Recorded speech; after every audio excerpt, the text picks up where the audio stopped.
হযরত ইব্রাহিম আলাইহিস সালাম, সাইয়্যিদুনা ইব্রাহিম আলাইহিস সালাম একটা দোয়া করেছেন আল্লাহর কাছে। এই দোয়ার মধ্যে কুরআনুল কারীম কেন নাজিল করা হলো, রাসূল কেন প্রেরিত হলেন, এটার মূল উদ্দেশ্যগুলো চলে আসছে। সূরা বাকারার 129 নম্বর আয়াতে আল্লাহ তাআলা বলেছেন যে ইব্রাহিম আলাইহিস সালাম আল্লাহর কাছে দোয়া করলেন, রব্বানা ওয়াবআস ফীহিম রাসূলাম মিনহুম ইয়াতলু আলাইহিম আয়াতিকা ওয়া ইউআল্লিমুহুমুল কিতাবা ওয়াল হিকমাতা ওয়া ইউযাক্কিহিম। চারটা কথা, চারটা টার্ম, চারটা শব্দ পরিভাষা আল্লাহ তাআলা এখানে ব্যবহার করেছেন ইব্রাহিম আলাইহিস সালামের দোয়ার মধ্য দিয়ে।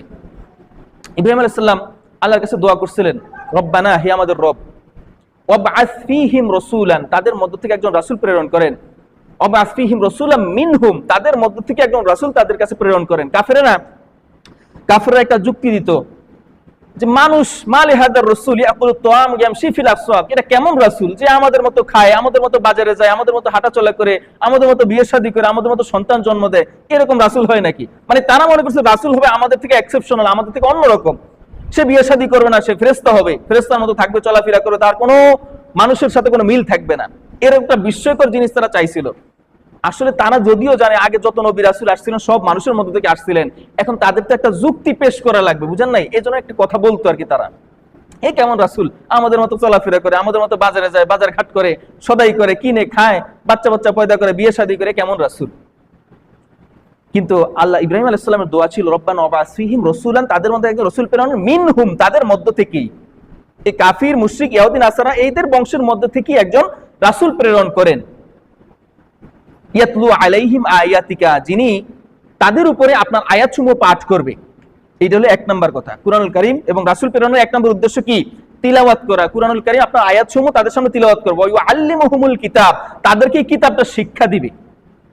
একটা হলো তিলাওয়াত করা, না বুঝে তিলাওয়াত করা, আর একটা হলো ইউআল্লিমুহুম, ইলম অর্জন করবে। এটা দ্বারা আপনি তাদেরকে ইলম শিক্ষা দিবেন যে এটার মধ্যে আল্লাহ কি বলছেন, কি চাইছেন, কি করতে বলছেন, কি নিষেধ করছেন, এই সমস্ত কিছু তাদেরকে শিক্ষা দিবেন। এই ইলমটা মানুষের শিক্ষা দিবেন। ওয়া ইউআল্লিমুহুমুল কিতাব, কিতাব তাদেরকে শিক্ষা দিবেন। ওয়াল হিকমাতা ওয়া ইউযাক্কিহিম, আর তাদেরকে হিকমত শিক্ষা দিবেন। তাদেরকে হিকমত শিক্ষা দিবেন। হিকমত হলো প্রজ্ঞা। এটা মুফাসসিরিনে কেরাম বলছেন হিকমত হলো দ্বীন, ইসলাম, আল্লাহর আদেশ এবং নিষেধ, আল্লাহর হালাল এবং হারাম বিধানসমূহ, কোন কাজে আল্লাহ সন্তুষ্ট হবেন, কোন কাজে আল্লাহ অসন্তুষ্ট হবেন, এইটা। এরপরে তারা বলছেন যে এটা সত্য এবং মিথ্যার আল ফাসলু বাইনাল হাক্কি ওয়াল বাতিল, সঠিক এবং ভুলের মধ্যে পার্থক্য মানুষকে বোঝাবেন, এটাকে বলা হয়েছে হিকমত। কোনটা সঠিক পথ, কোনটা ভুল পথ, কোনটা সঠিক কাজ, কোনটা ভুল কাজ, এটা মানুষকে শিক্ষা দিবেন। এটা হলো 3 নাম্বার। প্রথম হলো কি? মানুষকে মানুষের সামনে আয়াত এগুলা তিলাওয়াত করা। 2 নম্বরে মানুষকে ইলম শিক্ষা দেওয়া, এটা আলেমদের কাজ। 3 নম্বরে কি করবেন? তাদেরকে সত্য মিথ্যা, ভুল ন্যায়, সঠিক ভুল, এগুলার পার্থক্য শিক্ষা দিবেন, ইসলাম শিক্ষা দিবেন, দ্বীন শিক্ষা দিবেন। আর 4 নম্বর হলো ওয়া ইউযাক্কিহিম, আর তাদেরকে পুত পবিত্র করবেন। তাদেরকে পুত পবিত্র, এটা শুধু শারীরিক না, মানসিক পবিত্রতাটা বা অপবিত্রতাটা 2 প্রকার হয়। একটা হলো শারীরিক, আরেকটা হলো মানসিক, অন্তরের। অন্তরে যদি কেউ বিশ্বাস করে আল্লাহ ছাড়াও আরো রব রয়েছেন, নাউযুবিল্লাহ, তাহলে এটা অন্তরের অপবিত্রতা। কেউ যদি কুফরি করে, কেউ যদি শিরক করে, কেউ যদি এরকম শিরকি বিশ্বাস অন্তরে ধারণ করে, কুফরি বিশ্বাস অন্তরে ধারণ করে, তাহলে তার অন্তরটা নাপাক হয়ে যায়।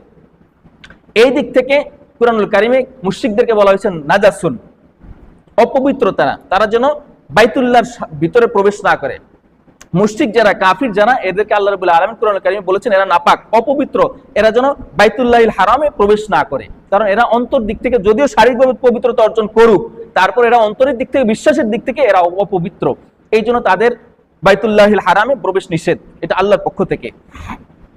আল্লাহ রাব্বুল আলামিন কুরআন নাজিল করেছেন, এটাকে তেলাওয়াত করবে, এটার ইলম মানুষের শিক্ষা দিবে, ভুল এবং সঠিক মানুষের শিক্ষা দিবেন, আর মানুষকে অপবিত্রতা থেকে, শিরক থেকে, কুফরি থেকে, অপসংস্কৃতি, কুসংস্কার থেকে মুক্ত করবেন।